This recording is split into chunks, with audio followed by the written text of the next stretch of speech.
Hallelujah. Hallelujah. Hallelujah. Hallelujah. திருக்கரத்தான் தாங்கி என்னை திரு சித்தம் போல் நடத்திடுமே. குயவன் கையில் களிமண்ணான்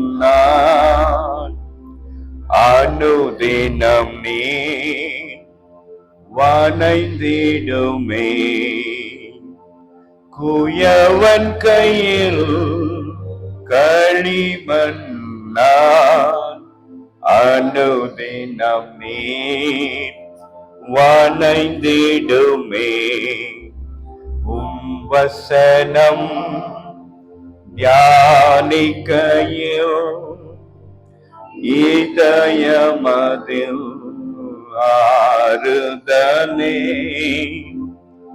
காரிருளில் நடக்கையிலே தீபமாக வழி நடத்தும்.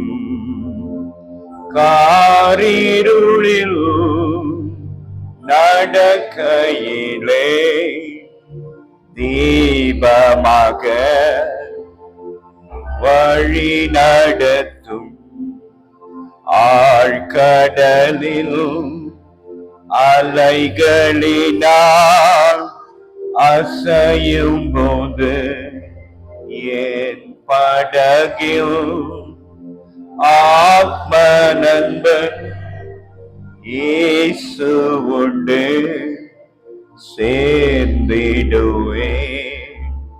அவர் சமூகம் ஆத்ம நண்பன் இயேசு உண்டு சேர்ந்திடுவே. அவர் சமூகம் அவர் நமக்காய் ஜீவன் தந்து அளித்தனரே. இந்த மீட்பு கண்களினால் காண்கின்றேனே. இன்ப காணா தேசமதில் காண்கிறேனே. இன்ப காணா தேசமதை. நன்றி ஆண்டவரே, நன்றியோடு நாங்கள் உம்மை துதிக்கிறோம், உம்மை ஸ்தோத்திரிக்கிறோம், மகிமைப்படுத்துகிறோம். நீரே எங்கள் கண்மலையும் எங்கள் துருகமும் எங்கள் மீட்புமாகிய கர்த்தரே, நாங்கள் உமக்கு நன்றிகளையும் ஸ்தோத்திரங்களையும் எடுக்கிறோம். அப்பா, அடியனை மறைங்க, நீங்க வெளிப்படுங்க. உம்முடைய சத்தம் மாத்திரம் சுவாமி கேட்கப்படட்டும். உம்முடைய வெளிச்சத்தை எங்கள் மீது வீசும் சுவாமி. உம்மை காண நாங்கள் வந்திருக்கிறோம். உம்முடைய பிரசன்னத்திற்காய் நாங்கள் காத்திருக்கிறோம். உம்முடைய மகிமையை வெளிப்படுத்துங்க. உம்மை கண்டு மகிழ்ச்சியோடு நாங்கள் இங்கிருந்து புறப்பட எங்களுக்கு உதவி செய்யும். ஆவியானவர் பொறுப்பெடுத்துக் கொள்ளுங்க, ஆசீர்வதிங்க, ஆசீர்வதிங்க. வெறுமையாக வந்த நாங்கள் வெறுமையாக அல்லாண்டவரை நிரப்பப்பட்ட மக்களாக திருப்தியோடு, பூரண திருப்தியோடு நாங்கள் இங்கிருந்து புறப்பட வேண்டும். அப்படியான நல்வார்த்தைகளை எங்களுக்கு தாரும். ஆசீர்வதியும், ஆசீர்வதியும், ஆசீர்வதியும். இயேசு கிறிஸ்துவின் மூலம் ஜெபம் எடுக்கிறோம் எங்கள் ஜீவனுள்ள நல்ல பிதாவே, ஆமென். கிறிஸ்துவுக்குள் அன்பான தேவ ஜனமே, உங்கள் யாவரையும் ஆண்டவராக இயேசு கிறிஸ்துவின் இனிதான வல்லமையான பெரிதான நாமத்தினாலே நாங்கள் வாழ்த்துகிறோம். கர்த்தர் உங்கள் ஒவ்வொருவரையும் ஆசீர்வதித்து காப்பாராக. நீண்ட இடைவெளிக்கு பிறகு மீண்டுமாக உங்களை சந்திக்கிற ஒரு நல்ல வாய்ப்பை கர்த்தர் கொடுத்திருக்கிறார். நம்மை முகமுகமாக சந்தித்து ஆண்டவருடைய வார்த்தையை தியானிக்க ஒரு நல்ல சந்தர்ப்பத்தை கர்த்தர் கொடுத்தபடியினாலே நாம் ஆண்டவருக்கு நன்றி சொல்லுகிற வண்ணமாக கரங்களை கட்டி ஆண்டவருக்கு மகிமைகளையும் துதிகளையும் கனத்தையும் எடுப்போம். அதே போல எனக்கு இந்த வாய்ப்பை கொடுத்த உங்களுடைய ஊழியர், திருச்சபை ஆயர், சபை மணியம், பொறுப்பாளர்கள், தலைவர்கள், வாத்திய கருவி வாசிக்கிற சகோதரர், பாடற்குழுவினர், தாய்மார் குழுவினர், தாய்மார்கள், பெரியவர்கள், வாலிப பிள்ளைகள், சிறு பிள்ளைகள், எல்லா பொறுப்பில் இருக்கிற தலைவர்கள், மாத்திரமல்ல இந்த சபை ஸ்தாபிக்கப்படுவதற்கு காரணமாக இருந்து கொண்டிருக்கிற ஊழியத்துல உதவி செய்து கொண்டிருக்கிற அத்துணை நல்ல உள்ளங்களையும் நாங்கள் இந்த நேரத்தில் நினைவு கூர்ந்து அனைவருக்கும் எங்களுடைய நன்றிகளையும் ஸ்தோத்திரங்களையும் ஆண்டவருடைய பெயராலே நாங்கள் தெரிவித்துக் கொள்கிறோம். கர்த்தர் உங்கள் ஒவ்வொருவரையும் ஆசீர்வதிப்பாராக. ஹல்லேலூயா, ஹல்லேலூயா, ஹல்லேலூயா. இன்னைக்கு ஒரு விசேஷமான காரியத்தை நாம் தியானிக்க நாம் அழைக்கப்பட்டிருக்கிறோம். நம்முடைய தென்னிந்திய திருச்சபை அட்டவணையின்படி call to shoulder each other's burdens, ஒருவர் பாரத்தை ஒருவர் சுமக்க அழைக்கப்பட்டிருக்கிறோம் என்கிற தலைப்பின் கீழ் நமக்கு தியானிப்பதற்காக நாம் அழைக்கப்பட்டிருக்கிறோம். இதற்கு ஆதாரமாக ஆண்டவர் நமக்கு ஒரு வசனத்தை கொடுத்திருக்கிறார். யோவான் எழுதின சுவிசேஷம் 10வது அதிகாரம் 16வது வசனம்.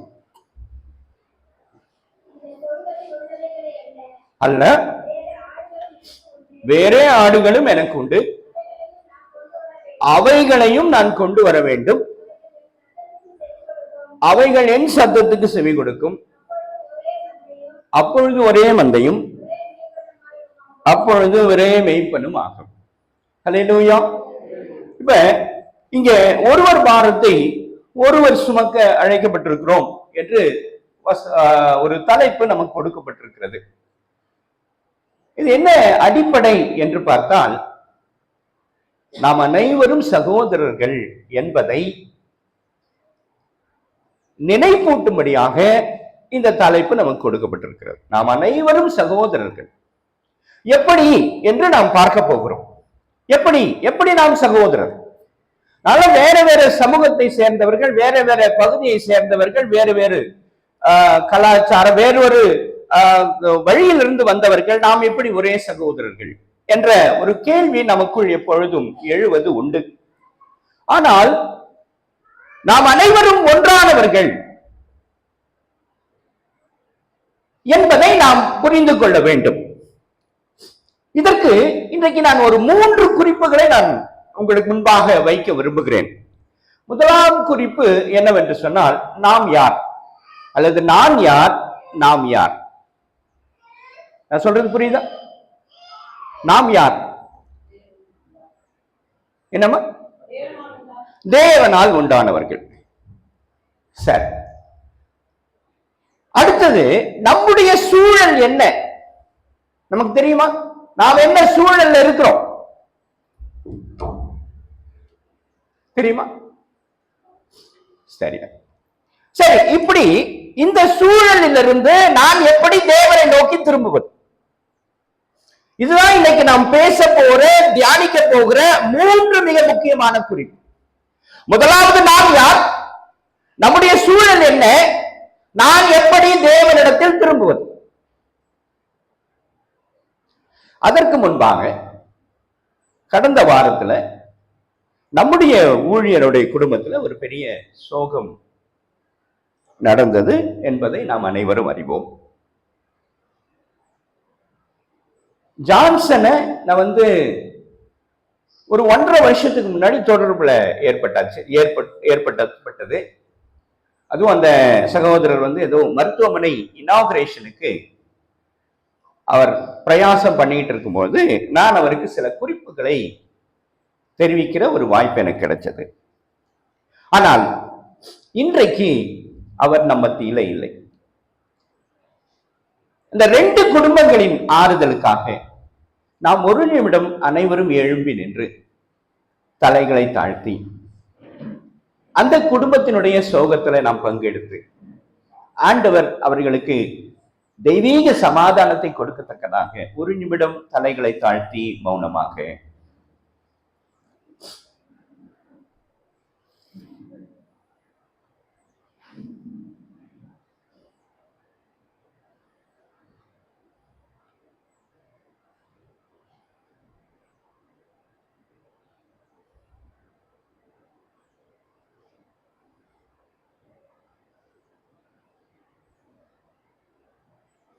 கிருபையும் மகா ஐஸ்வர்யமுடன் நல்ல ஆண்டவரே, இந்த நல்ல வேளையில நாங்கள் உம்மை நினைக்கிறோம், உம்மை அன்போடு அழைக்கிறோம். ஆண்டவரே, மிகப்பெரிய இழப்பை சந்தித்து சோகத்தில் இருக்கிற இந்த 2 குடும்பத்தின் மக்களையும் அவர்கள் சார்ந்த உறவுகளையும் நண்பர்களையும் இந்த நேரத்தில் நினைவு கூர்ந்து தேவரீர் அவர்களுக்கு ஆறுதலையும் தாங்கக்கூடாத இழப்பிலிருந்து தேறுதலையும் கர்த்தர் நீர் தர வேண்டுமா நாங்கள் செபிக்கிறோம். எங்களால் அல்ல ஆண்டவரே, அது எங்களால் கூடாத காரியம், ஆனால் உம்மால் ஆகும் என்று சொல்லி நாங்கள் நம்பி விசுவாசித்து அந்த நம்பிக்கையில உம்முடைய பொற்கரத்தை ஆண்டவரே நாங்கள் நாடி தேடி வந்திருக்கிறோம். கர்த்தர் அந்த குடும்பத்தை ஆற்றுவீராக, தேற்றுவீராக. குறிப்பாக அவர் விட்டு சென்றிருக்கிற மனைவிக்காகவும் பிள்ளைகளுக்காகவும் நாங்கள் பாரப்படுகிறோம். ஆண்டவரே, அந்த குடும்பத்தை ஆற்றுங்க, தேற்றுங்க, ஆசீர்வதிங்க. இயேசு கிறிஸ்துவின் மூலம் ஜெபம் ஏறெடுக்கிறோம் எங்கள் ஜீவன் உள்ள நல்ல பிதாவே, ஆமென். உட்காருங்கள். பிரியமானவர்களே, இப்பொழுது நான் உங்களுக்கு சொன்னது போல முதல் குறிப்பை குறித்து நாம் இப்பொழுது பார்க்கலாம். நாம் யார்?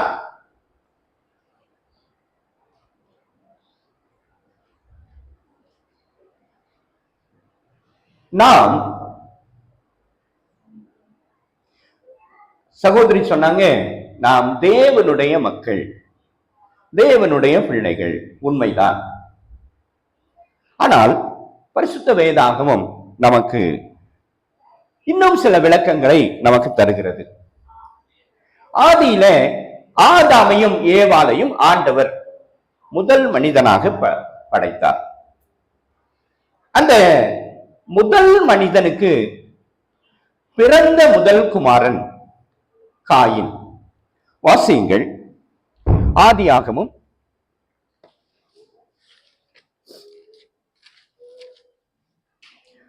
4வது அதிகாரம் முதல் வசனம்.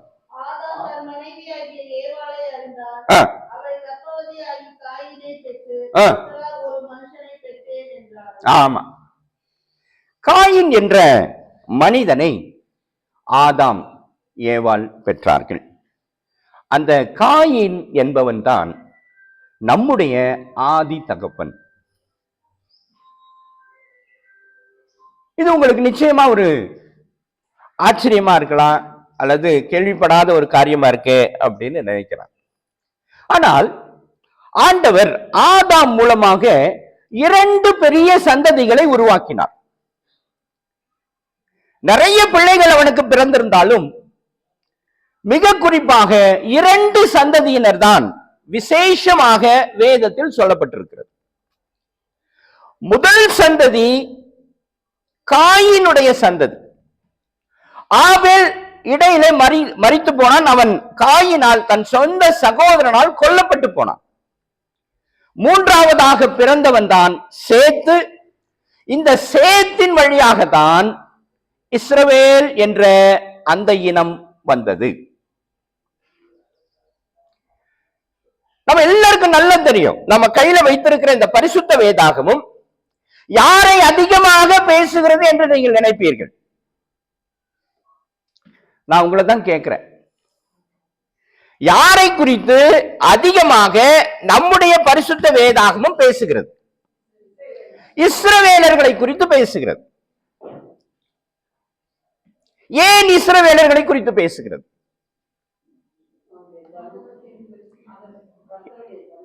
யாருமா? கர்த்தருடைய ஜனம். நாம எல்லாம் இல்லையா? நாம ஒரு விஷயத்தை புரிஞ்சு கொள்ளவே இல்லை, நாம ஒரு உண்மையை தெரிந்து கொள்ளவே இல்லை. கண்மூடித்தனமாக ஒரு காரியத்தை நாம் செய்து கொண்டிருக்கிறோம். என்ன என்று சொன்னால், ஆதாமுக்கு பிறந்தவன் தான் காயீனும், ஆதாமுக்கு பிறந்தவன் தான் சேத்தும். ஆனால் இஸ்ரவேல் என் ஜனம் என்று ஏன் ஆண்டவர் சொன்னார்? அந்த உண்மை என்ன, அதற்குள் இருக்க ஒளிந்திருக்கிற ஆழம் என்ன, சத்தியம் என்ன என்று எனக்கு தெரியுமா? நான் சிந்தித்ததுண்டா? நான் யோசித்ததுண்டா? இன்னும் அப்படியே இருக்கிறோம். எவ்வளவு பெரிய வேதனை என்பதை தயவு செய்து இன்றாவது புரிந்து கொள்ளுங்கள். ஆதாம் என்பவன், காயீன் என்பவன் ஆதாமுக்கு முதற் பேரானவன், சேஷ்ட புத்திர பாகம் உடையவன், உரிமை உள்ளவன். எல்லா உரிமையும் அவனுக்கு உண்டு. ஆனால் அதை புரிந்து கொள்ளாத காயீன் தன் சகோதரனை பகைக்கிறான், தன் சகோதரனை பகைத்தான். அந்த பகையின் காரணமாக அவனை கொன்று போட்டான் என்று சொல்லி நாம் வேதத்தில் அறிகிறோம். இந்த காயீனும் ஆண்டவரை தொழுது கொள்ள அவரிடத்திலே சென்றான். சேத்தும் அவனுடைய காலத்துல ஆண்டவரை தொழுது கொண்டார்கள் என்று பரிசுத்த வேதாகம் நமக்கு சொல்லுகிறது. இப்ப ஒரு உண்மையை பரிசுத்த வேதாகமும் நமக்கு சொல்லுகிறதை நாம் இங்கே கவனிக்கலாம். மத்தேயு எழுதின சுவிசேஷம் 5வது அதிகாரம் 23, 24 வசனங்களை வாசிங்க.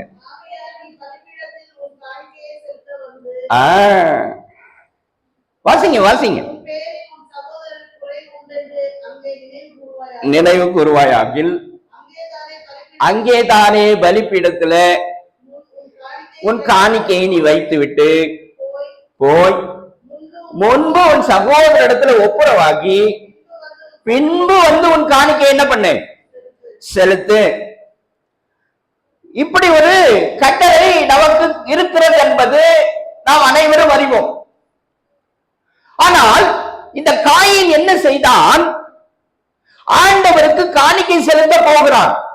எப்படி போகிறான்? தன் சகோதரிடத்திலே குறைவோடு போகிறான்.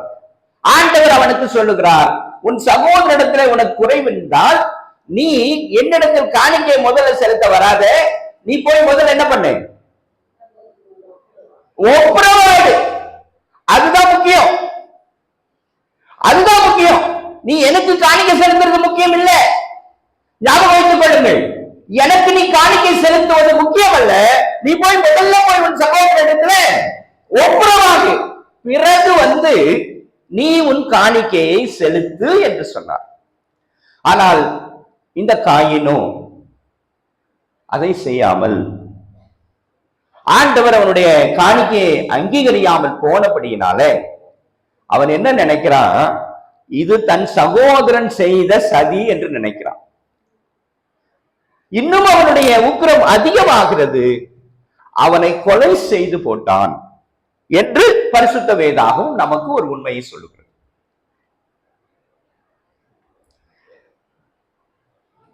இங்கே சேத்தினுடைய குடும்பம் இருக்கிறது. வாசியுங்கள், ஆதியாகமம் 4வது அதிகாரம் 26வது வசனம். பெயரிட்டான். அப்பொழுது மனுஷர் கர்த்தருடைய நாமத்தை தொழுது கொள்ள ஆரம்பித்தார்கள்.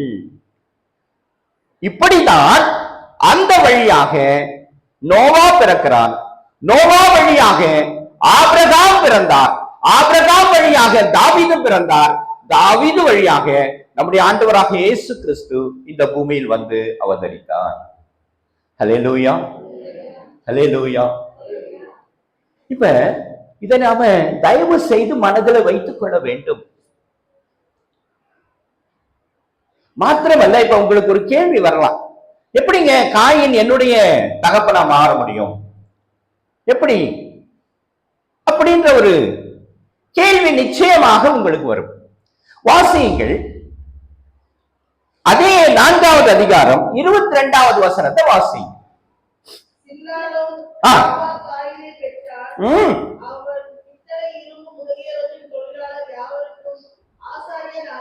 ஆமா.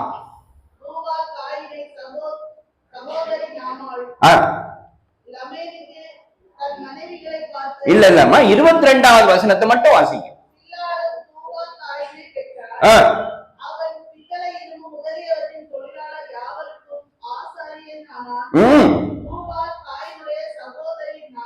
அவ்வளவுதான். இப்ப இங்க ஒரு 2 குறிப்பு வேதத்துல நமக்கு இருக்கிறது. 2 குறிப்பு. முதல் குறிப்பு நாமாள் என்ற ஒரு பெண்ணின் குறிப்பு அங்க இருக்கிறது. இந்த நாமாள் என்பவள் நமக்கு நேரடி தாயானவள். தமிழர்கள் ஆகிய நமக்கு நேரடி தாய் யார் என்றால் இந்த நாமாள் தான். எப்படி என்று கேட்டால், இந்த தமிழர்கள் எந்த சமூகத்தை சேர்ந்தவர்கள் என்றால் நாகர் சமூகத்தை சேர்ந்தவர்கள். எந்த சமூகத்தை சேர்ந்தவங்க? நாகர் என்ற சமூகத்தை சேர்ந்தவர்கள் தான் இந்த நாமாள் என்ற சந்ததி. இவர்கள் பேசிய மொழி என்ன மொழி என்றால் தமிழ் மொழி என்று சரித்திர வல்லுநர்கள் நமக்கு வெளிப்படுத்துகிறார்கள். ஆகவேதான் தமிழர்களாகிய நாம் அந்த வழியில வந்திருக்கிறோம். சரி, இது மட்டும் போதுமா என்றால் இல்லை. இன்னொரு ஆதாரத்தை ஆண்டவர் பதிவு செய்து வைத்திருக்கிறார். என்ன பதிவு என்று சொன்னால், அதே வசனத்துல இரும்பு பித்தளை முதலிய வற்றிற்கு ஆசாரியன் என்ற ஒரு உண்மையையும் அங்கே பதிவு செய்யப்பட்டிருக்கிறது. சமீபத்தில் ஒரு 8 மாதங்களுக்கு முன்பாக நம்முடைய தமிழக முதல்வர் அவர்கள் ஒரு ஆய்வறிக்கையை வெளியிட்டார்கள்.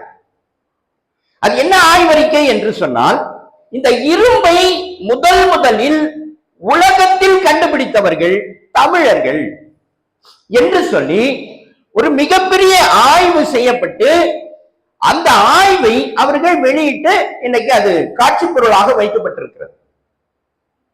ஆக இது நமக்கு ஒரு பெரிய ஆதாரம். மற்றொரு ஆதாரம் பரிசுத்த வேதாகமம் இன்னொரு ஆதாரத்தையும் நமக்கு வெளிப்படுத்துகிறது. 21வது வசனத்தை வாசிங்க.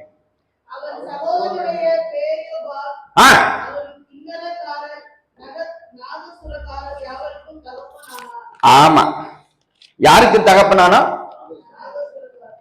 நாதஸ்வரம், அப்புறம் கிண்ணறக்காரர். அப்படின்னா என்ன பொருள்? மியூசிக்கு, இசைக்கு ஆதாரமானவர்கள் யார்? தமிழர்கள் சொல்லப்பட்டிருக்கு. ரைட்டா? இப்ப தமிழுக்கு ஒரு சிறப்பு இருக்கு, நீங்க கேள்விப்பட்டிருப்பீங்க. என்ன சிறப்பு சொல்லுங்க பார்க்கலாம். கல் தோன்றி மண் தோன்றா காலத்தே வாளோடு தோன்றிய மூத்த குடி. சொல்ல மாட்டேன்றீங்களா? தமிழ் கொடி. இதெல்லாம் பெருமைப்பட வேண்டிய விஷயங்கள். நீங்க எல்லாம் அமைதியா இருக்கிறது எனக்கு ஒண்ணு ஆச்சரியமா இருக்கு. கல் தோன்றி மண் தோன்றா காலத்தே வாளோடு தோன்றிய மூத்த குடி தமிழ் குடி. ரைட்டா? இன்னொரு சிறப்பு தமிழுக்கு இருக்கு. என்ன சிறப்பு சொல்லுங்க பார்க்கலாம். தமிழை முத்தமிழ் என்று சொல்லுவார்கள். என்ன மொழின்னு சொல்லுவாங்க? முத்தமிழ் என்று சொல்வார்கள். அது ஒரு சிறப்பான ஒரு விசேஷம். அப்படின்னா என்னன்னா, இயல், இசை, நாடகம், இது மூன்றும் சேர்ந்ததுதான் தமிழ். இப்ப இயல் என்றால் பேச்சு, எழுத்து, அதை குறிப்பது இயல். இசை என்பது, இங்க வசனம் நமக்கு சொல்லுது, இந்த இசைக்கு யார் அதிகாரின்னு போட்டிருக்கு. போதுமா? இப்ப ஆதாரம் போதுமா? இப்ப நாம எல்லாம் யாரு? யாருடைய வழி வந்தவர்கள்? காயின் வழி வந்தவர்கள். காயின் நமக்கு ஆதி தகப்பன். அதாவது ஆண்டவர் படைத்த முதல் படைப்பில் உருவான காயினுடைய சந்ததி நாம். ஆனால் என்ன வெட்கக்கேடான விசேஷம் என்று சொன்னால், அவன் கீழ்ப்படியாமற் போனான். ஆண்டவர் அவனை என்ன பண்ணிட்டாரு? ஒன்னும் சொல்ல மாட்டேன்றீங்க. என்ன பண்ணிட்டாருங்க? அவனை அப்படியே விட்டுட்டார். ஆமா, அவன் சாபமாய் போனான் இல்லையா? இப்ப நான் கேட்கிறேன் என்னன்னா, நான் என்ன கேட்க வரேன் அப்படின்னா, லூக்கா எழுதின சுவிசேஷம் 15வது அதிகாரம் 20வது வசனத்தை வாசிங்க.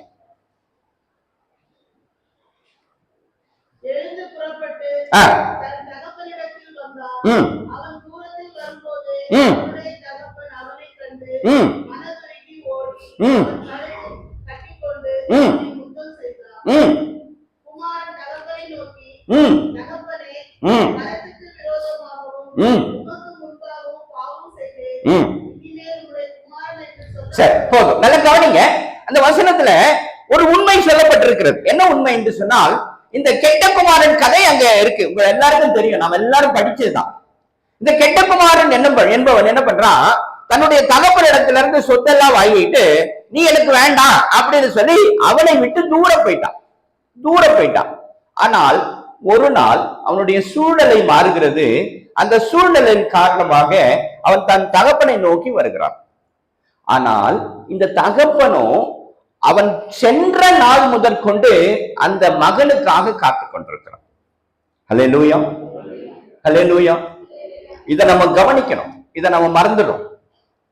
அவன் மறுதளிச்சுட்டு அல்லது விட்டு எனக்கு வேண்டாம்னு சொல்லி என் சொத்தை கொடுத்துரு, நான் போயிடுறேன், நான் பிரிஞ்சு போறேன்னு போயிட்டான்.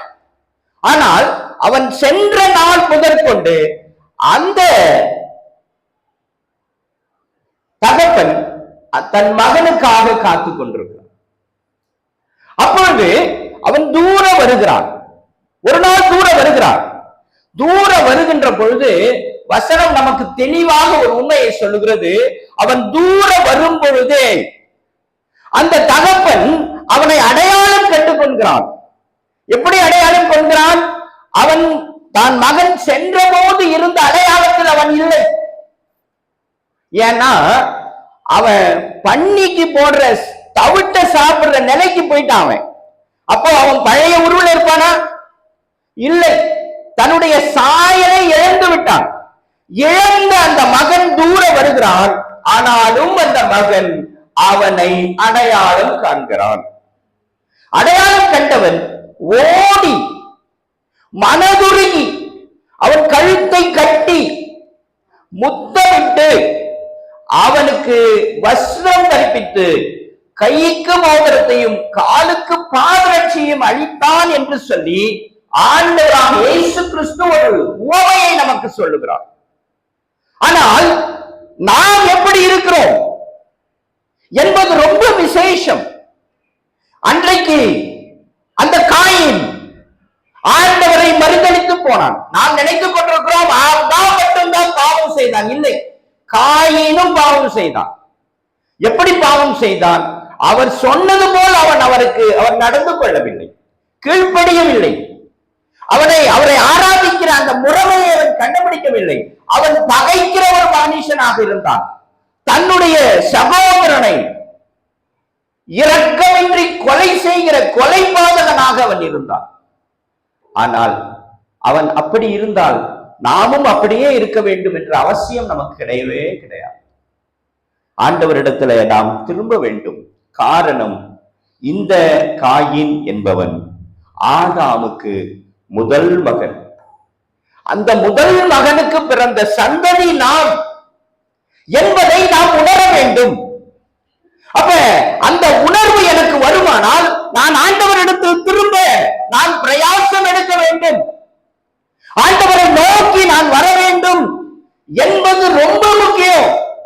ஆனால் நாம் அவனை காட்டிலும் அதிகமான கேடான காரியங்களில, உதாசீனமான காரியங்கள, நிர்விசாரமான ஒரு நிலையில நாம் ஆண்டவரை இன்று அளவிலும் தொழுது கொண்டிருக்கிறோம் என்பது மிக மிக வருத்தமானவன். வாசியுங்கள், ஆதியாகமம் 25:29 வாசிங்க.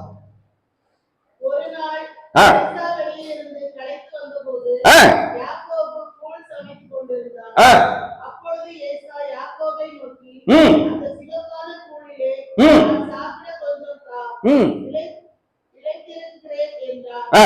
இதனாலே அவனுக்கு ஏதோம் என்ற பெயர் உண்டாயிற்று. ம். அப்பொழுது யாக்கோபு ம். உன் சிரேஷ்ட புத்திர பாகத்தை இன்று எனக்கு விற்று போடு என்றார். ம். அதற்கு ஏசா, ம். இதோ நான் சாகப் போகிறேன், ஆ. இந்த சிரேஷ்ட புத்திர பாகம் எனக்கு என்னதற்கு என்றார். ம். அப்பொழுது யாக்கோபு இன்று எனக்கு ஆணையிட்டு கொடு என்றார். ம்.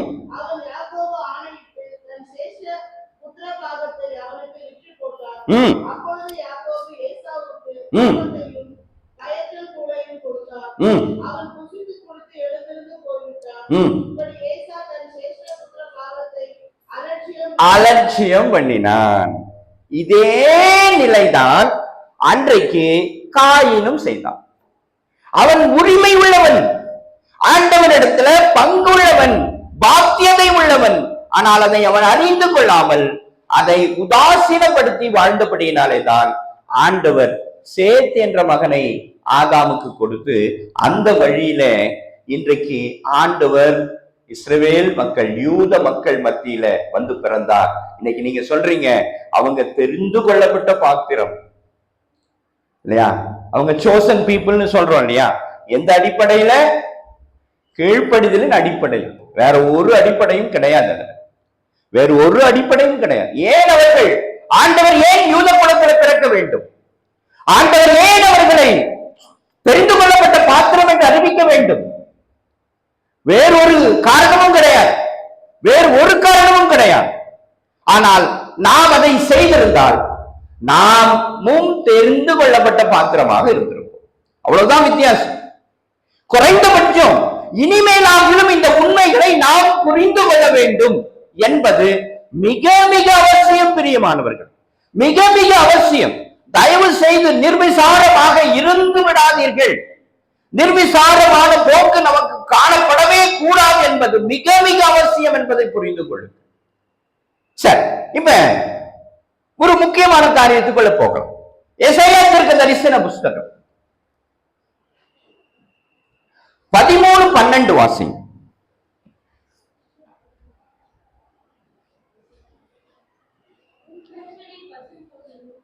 வாசிங்க. புருஷனை பசும் பொன்னிலும் மனுஷனை ஒப்பீரின் தங்கத்திலும் அபூர்வமாப்பேன். அப்படின்னா என்னங்க பொருள்?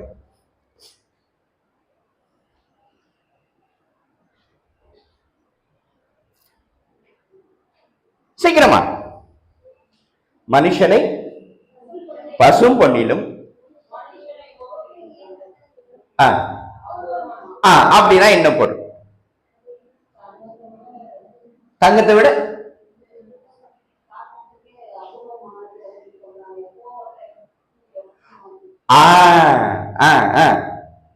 கரெக்ட், கிட்ட வந்துட்டீங்க.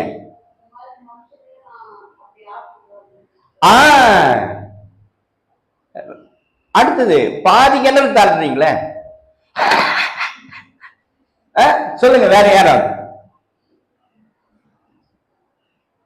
மறுபடியும் வாசிங்க இந்த வசனத்தை.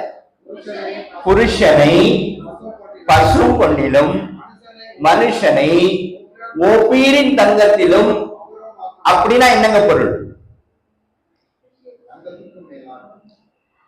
தங்கத்துக்கும் மேல. சரி, வேற வேற யாருக்கும் தோணல என்னங்கம்மா? ரைட். அப்படின்னா விசேஷமானவர்கள்.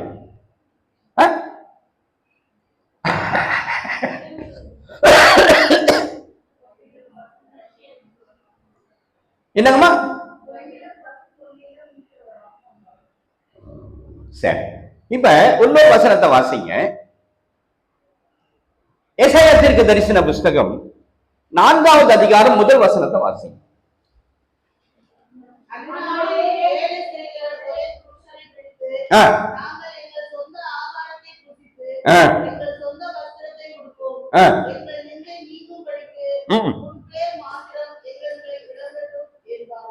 ஆமா, இப்ப புரியுதா? இது இப்ப புரியுதா? புரியுது? புரியல?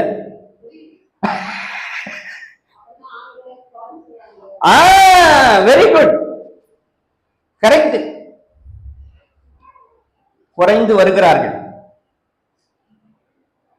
இப்ப நம்ம சபையிலே ஒரு நிகழ்ச்சி நடந்தது இல்லையா சமீபத்துல, கரெக்டா? நல்லா புரிஞ்சு கொள்ளுங்க பிரியமானவர்களே. ஆண்டவருடைய படைப்பின் ரகசியம் என்பது என்ன என்றால், ஆதியில ஆதாம் ஏவாளை ஆண்டவர் படைத்தார். ரைட்டா? எப்படி படைச்சார்?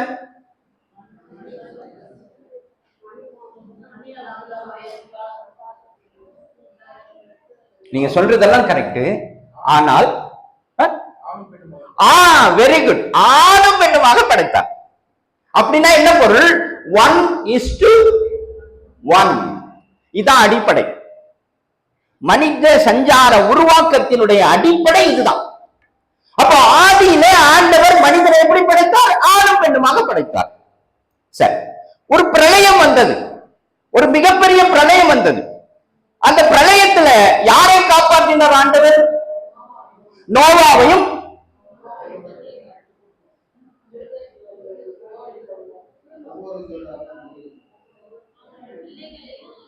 எத்தனை பேர்? 8 பேர். 8 பேர். என்ன அடிப்படை?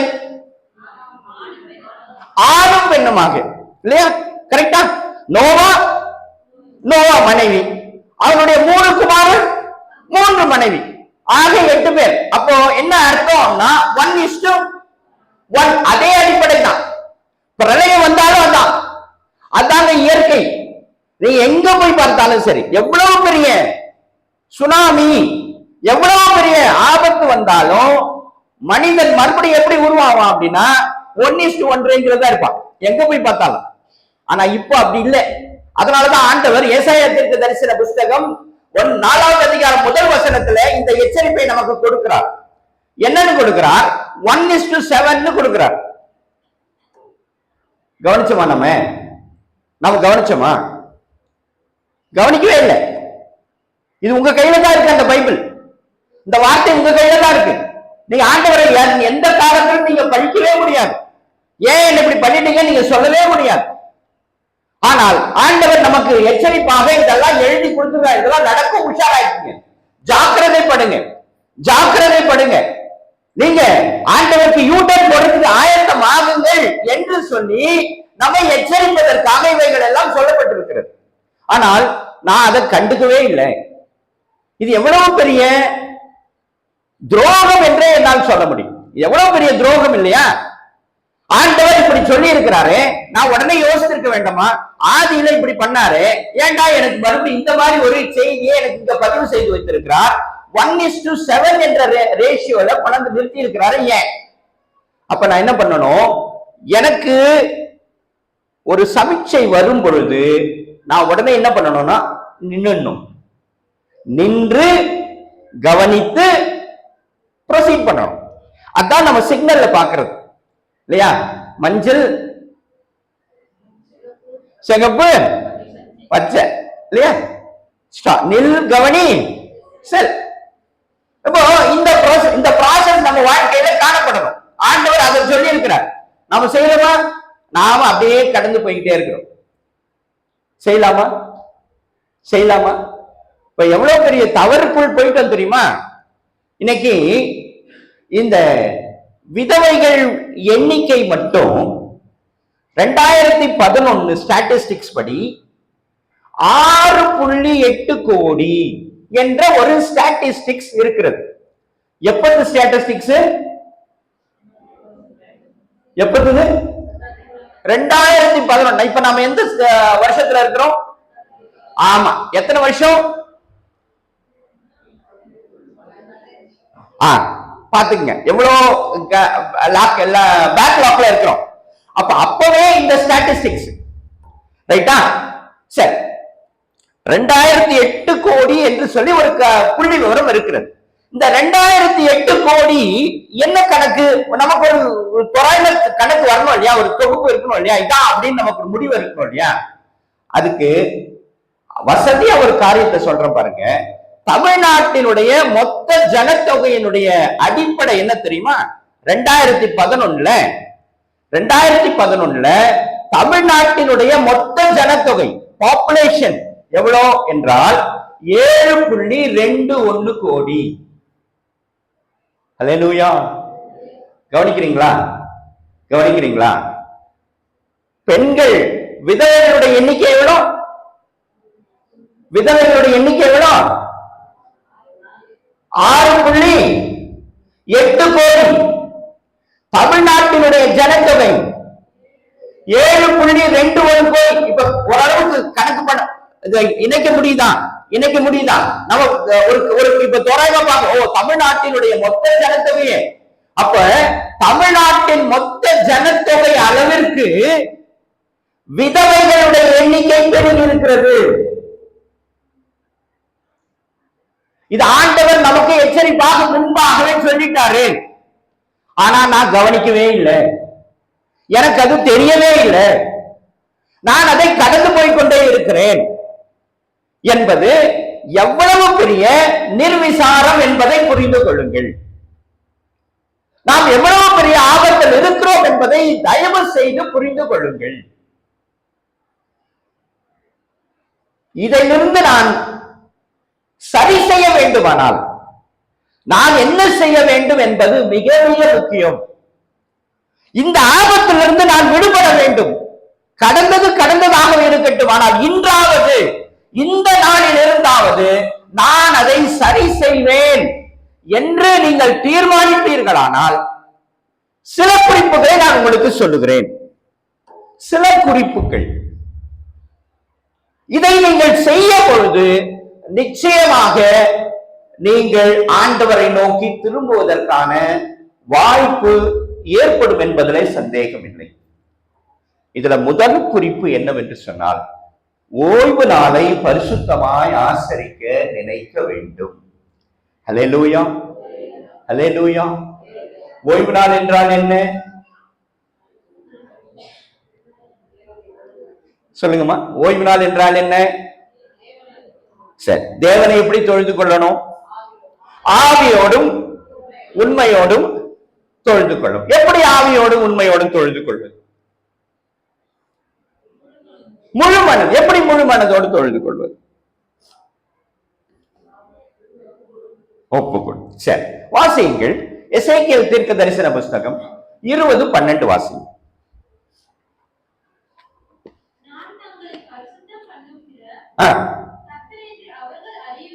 அறியும்படிக்கு எனக்கும் அவர்களுக்கும் அடையாளமாய் இருப்பதற்காக என் ஓய்வு நாட்களை அவர்களுக்கு கட்டளையிட்டேன் என்று ஆண்டவர் சொல்லுகிறார்.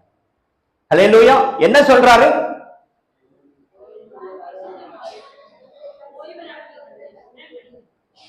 உடன்படிக்கை.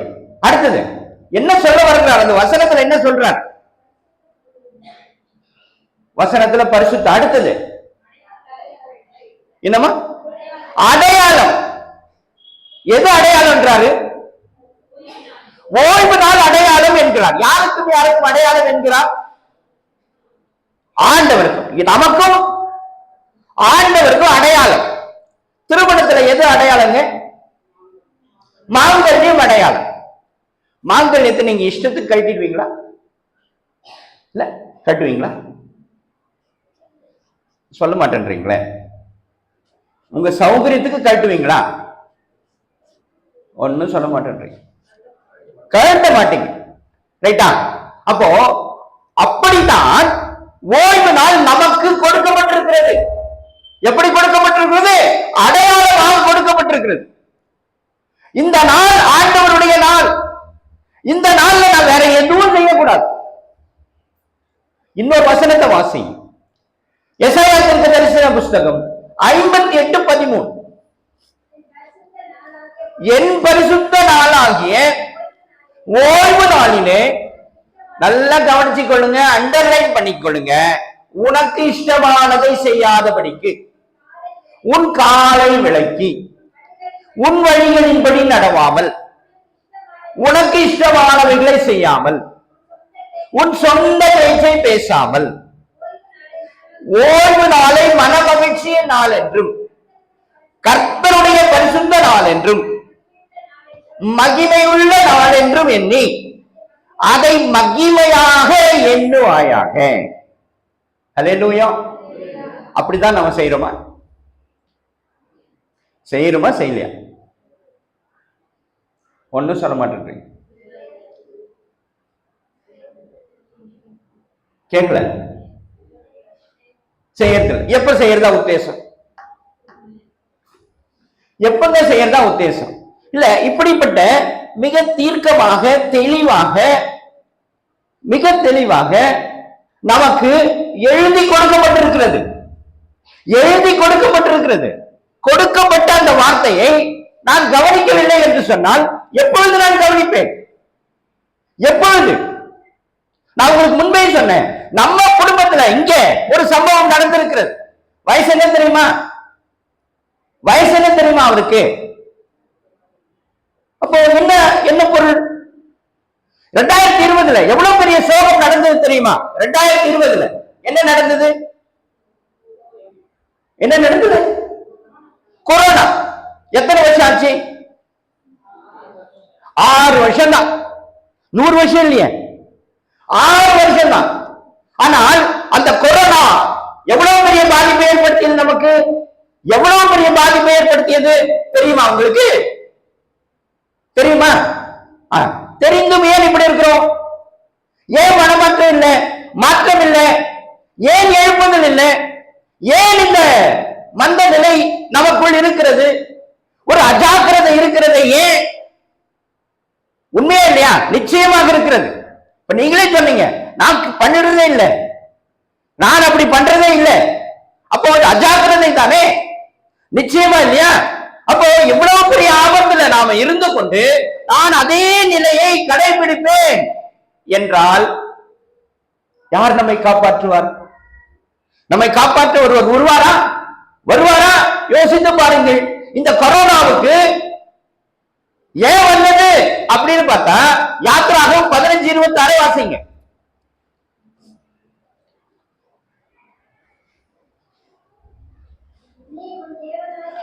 நல்லா கவனிங்க. நீ உன் தேவனாகிய கர்த்தரின் சத்தத்தை கவனமாய் கேட்டு அவர் பார்வைக்கு செம்மையானவைகளை செய்து அவர் கட்டளைகளின்படி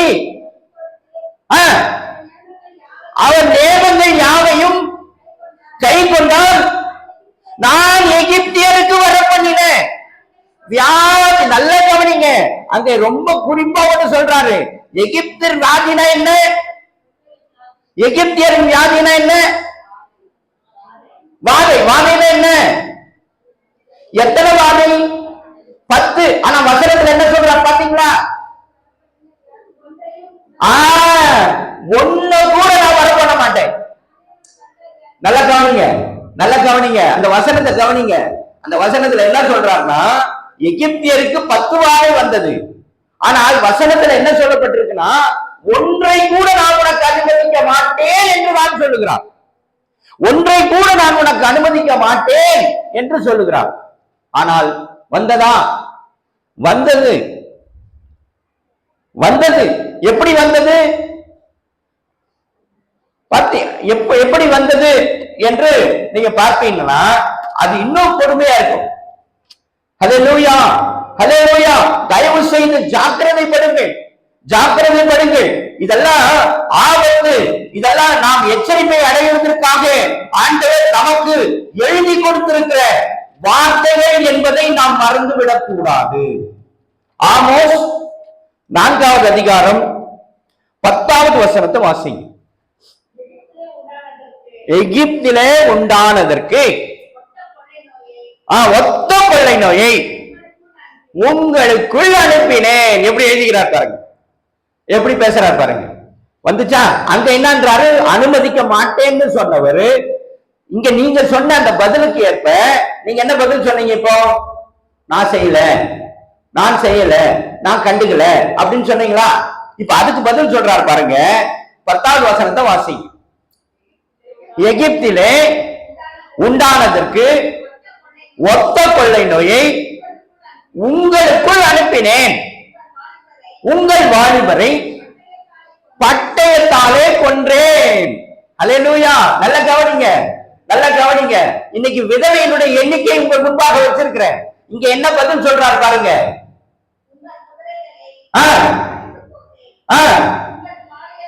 உங்கள் பாளையங்களில்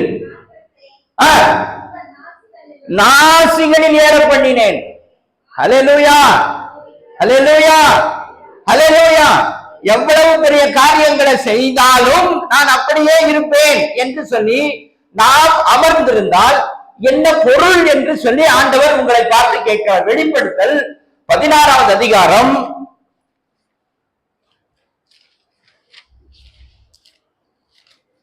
கடைசி வசனத்தை வாசிங்க.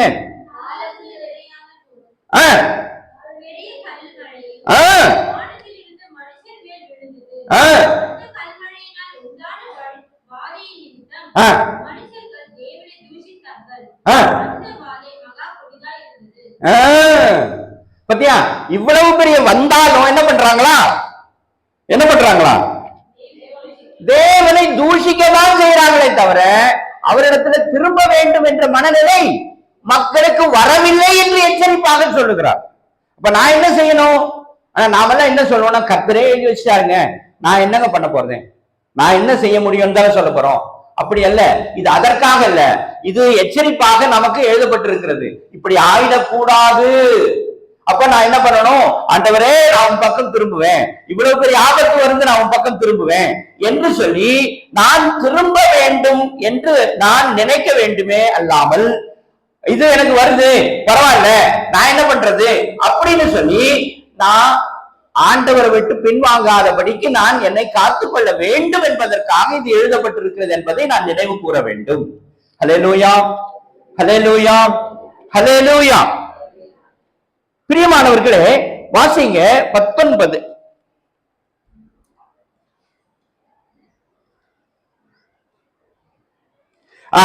அதே 11ல, அதிலே 16, 11 வாசிங்க.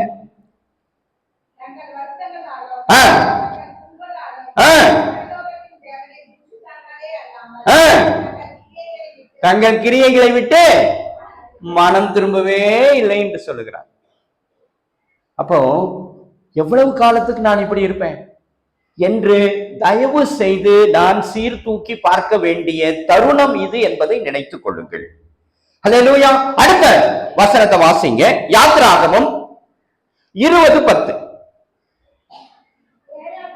7ஆம் நாளோ உன் தேவனாகிய கர்த்தருடைய ஓய்வு நாள், அதிலே நீ ஆனாலும் உன் குமாரன் ஆனாலும் உன் குமாரத்தி ஆனாலும் உன் வேலைக்காரன் ஆனாலும் உன் வேலைக்காரி ஆனாலும் உன் மிருக ஜீவன் ஆனாலும் உன் வாசலில் இருக்கிற அந்நியன் ஆனாலும் யாதொரு வேலையும் செய்ய வேண்டாம். போதுமா?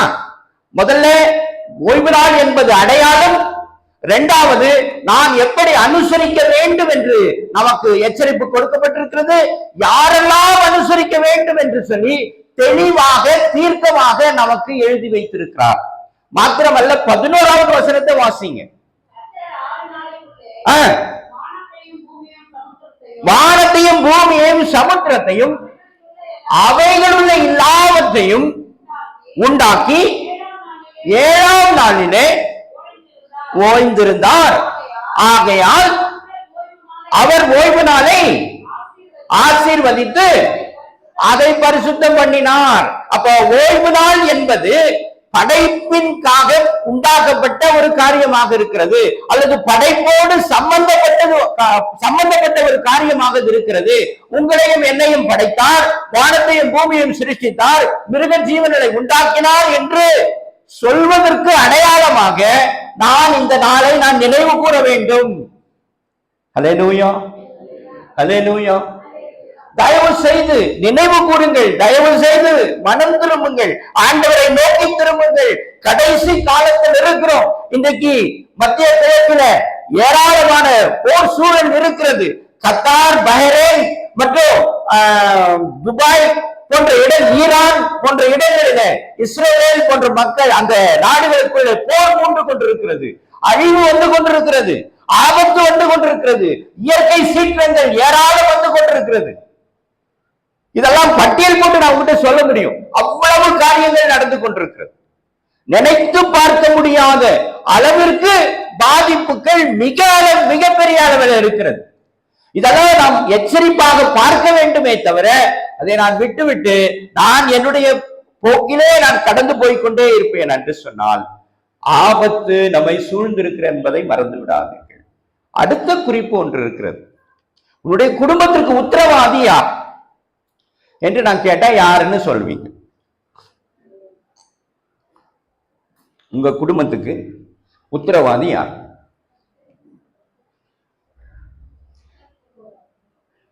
பாத்தீங்களா? தெரியவே இல்லை, நமக்கு தெரியவே இல்லை. சரி, இப்ப வாசிங்க எசேக்கியேல் தீர்க்க தரிசன புஸ்தகம் 22:30 வாசி.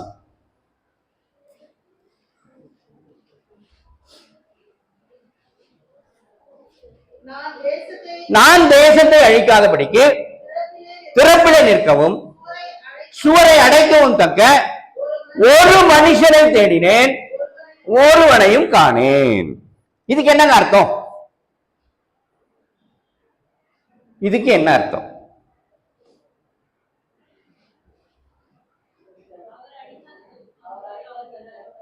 என்னம்மா?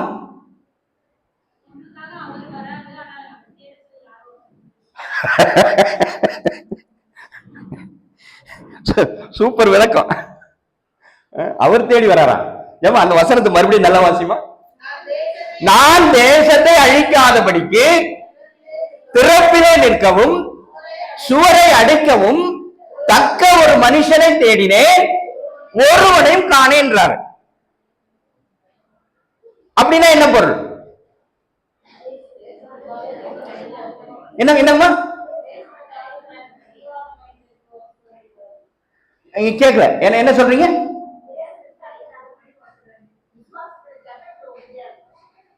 ஜெபத்துல உறுதியா இருக்கு. யாரும் இல்லைன்றார்ல, யார் அவரு?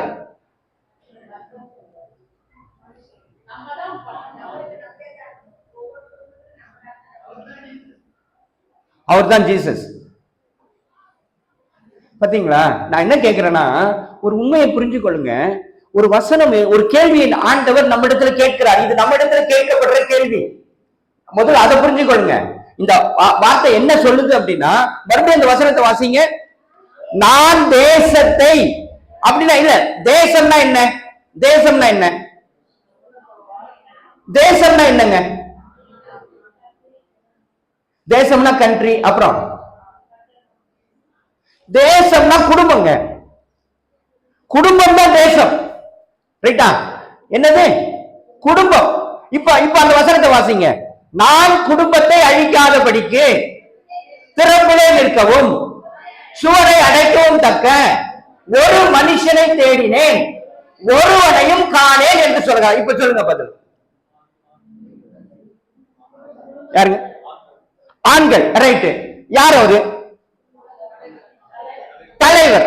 Very good, super super. இப்ப பாருங்களேன், நாம எவ்வளவு பேக்லாக் இருக்கிறோம்ன்றது நம்ம புரிஞ்சுக்கிட்டீங்களா? நாம எவ்வளவு பின்தங்கி இருக்கிறோம் என்பது புரியுதா? இல்ல, நான் முதல்ல புரிந்து கொள்ள வேண்டியது, நான் எவ்வளவு பின்தங்கி இருக்கிறேன் இல்லையா? நாம எவ்வளவு பழமையான ஆலயம், எத்தனை தலைமுறையினர் நாம் இங்க உட்கார்ந்து இருக்கிறோம்? 4 தலைமுறை. ரைட்டா? கரெக்டா? ரைட். 4 தலைமுறையாக நாம் கிறிஸ்தவர்கள். ஆனால் ஒரு வார்த்தை இங்கே இப்படி சொல்லுகிறது, இதற்கு என்ன அர்த்தம் என்று எனக்கு தெரியவில்லை என்று சொன்னால் நான் எவ்வளவு பின்தங்கி இருக்கிறேன் என்பதை நான் புரிந்து கொள்ள வேண்டும்.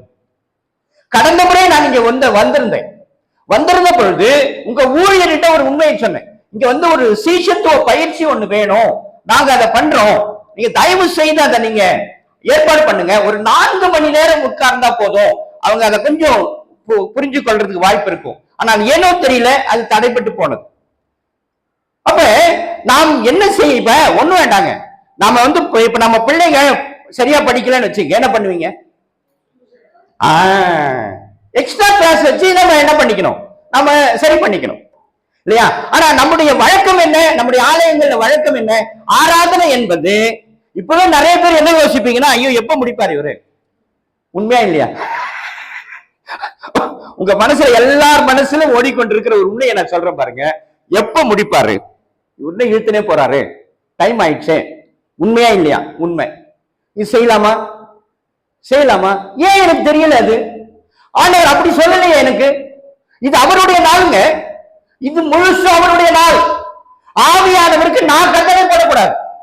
நான் கட்டளை போடக்கூடாது. அவர் எவ்வளவு நேரம் பேசுறாரோ அவ்வளவு நேரம் நான் அனுபவிக்கிறோம். ஆனா நம்முடைய சூழல் என்ன? அந்த நேரம் தான் நான் பல்வேறு வேலைகளை வைத்திருப்பேன். 1 மணி நேரம் போகுமா, தலையை காட்டணுமா, அடுத்த வேலையை பார்ப்போமா, அப்படின்றதுதான் என்னுடைய இயல்பு. செய்யலாமா? இன்னொரு உண்மையை சொல்றேன் கேளுங்க. நம்ம ஆலயத்திலேயே ஞாயிற்றுக்கிழமை உங்களுக்கு தாலி கொடுப்பாங்களா? கொடுப்பாங்களா? கொடுக்க மாட்டாங்க. அப்புறம் ஏன் மற்ற நிகழ்ச்சியை மட்டும் நீங்க வச்சுக்கிறீங்க? அப்ப நான் யோசிக்கணுமா? தாலியே கொடுக்க மாட்டேங்கிறாங்களே, அந்த நாள்ல நான் இந்த நிகழ்ச்சியை வைக்கலாமான்னு யோசிக்குமா? நம்ம யோசிக்கிறதே கிடையாது. ஆனா நிச்சயதார்த்தமே அந்த நாள்ல வைப்போம். தாலி மட்டும் கொடுக்க 1000 இது அது கட்டளை, அது ஆர்கனைசேஷன் நமக்கு கொடுக்காது, அதனால வேற வழி இல்லை அப்படின்னு. அப்படி இல்லைன்னா அதையும் நம்ம செய்வோம். அவங்க ஒரு கட்டுப்பாடு வச்சிருக்கிறாங்க. நம்முடைய திருச்சபையில ஒரு கட்டுப்பாடு இருக்கு. அது தளர்ந்தால் இன்னும் சிறப்பா போயிடும். ஆனா அந்த கட்டுப்பாடு இருந்தோ அது ஏன் அந்த கட்டுப்பாடு நான் யோசிக்காம மற்ற நிகழ்ச்சிகளை நான் ஞாயிற்றுக்கிழமைகளில் வைப்பது சரியா? என்னைக்காவது யோசிச்சோமா? நம்ம என்றைக்காவது உங்க குடும்பங்களை யோசிச்சீங்களா? ஏன்னா இது தாலி கொடுக்க மாட்டேன்றாங்களே, நான் இந்த நிகழ்ச்சியை ஞாயிற்றுக்கிழமைகளில் வைக்கலாமா? யோசிக்கவே இல்லை.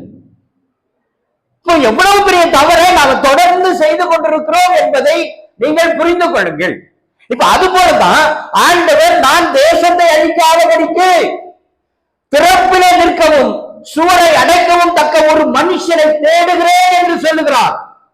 அப்ப நான் சிந்திக்க வேண்டும், யாரை தேடுகிறார்? யாரை ஆண்டவர் தேடுகிறார்? நான் ஜெபித்துக் கொண்டிருக்கிறேன், நான் ஆலயத்துக்கு போய் கொண்டிருக்கிறேன், யாரை தேடுகிறார்? யாருக்கிட்ட கேட்கிறார் ஆண்டவர்? என்ன பதில் ஆண்டவரை இதற்கு? நான் என்ன சொல்லணும், எனக்கு சொல்லிக் கொடுங்கன்னு கேட்கிறமா இல்லையா? நான் கேட்டனா? இல்ல. அதையும் கடந்து நான் வெளியே வந்துட்டேன். அவர் கேட்டுக்கொண்டே இருக்கிறார், அவருக்கு பதிலே வரல. அப்ப என்ன பண்ணுவார் என்றால், எசேக்கியேல் தீர்க்க தரிசன புஸ்தகம் 13:13 தான் கொடுப்பார்.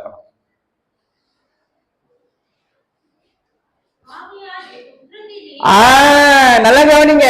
ஆகையால் என் உக்கிரத்திலே, பாருங்க நல்லா கவனிங்க, என் கோபத்திலே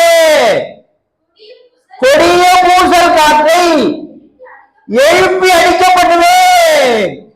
என் கோபத்திலே வெள்ளமாக அடிக்கிற மழையும் என் உக்கிரத்திலே நிர்மூலமாகத்தக்க பெரும் கல்மழையும் சொரியும் என்று கர்த்தராகிய ஆண்டவர் சொல்லுகிறார். அதையும் பார்த்துட்டு விட்டுட்டோம் இல்ல? அதையும் பார்த்துட்டு விட்டுட்டோம். இது நிகழ்ந்து கொண்டிருக்கிறது. நேற்று முந்தா நாள் ஜப்பான்ல இவ்வளவு பெரிய, பாத்தீங்களா? பார்க்கவே இல்லை. இவ்வளவு பெருசு கல்மழை. ஜப்பான்ல மட்டும் இல்ல, அமெரிக்காவிலையும் இவ்வளவு பெருசு விழுந்தது. அழகா எழுதி வச்சிருக்கிறாருங்க, அழகா எழுதி வச்சிருக்காரு, எல்லாத்தையும் எழுதி வச்சிருக்கிறாரு. எப்ப நான் கவனிப்பேன்? சரி, இப்ப நல்ல கவனிங்க. யார் உத்தரவாதி என்பதை நாம் புரிந்து கொள்ள வேண்டுமானால் யாத்திராகமம் 22:29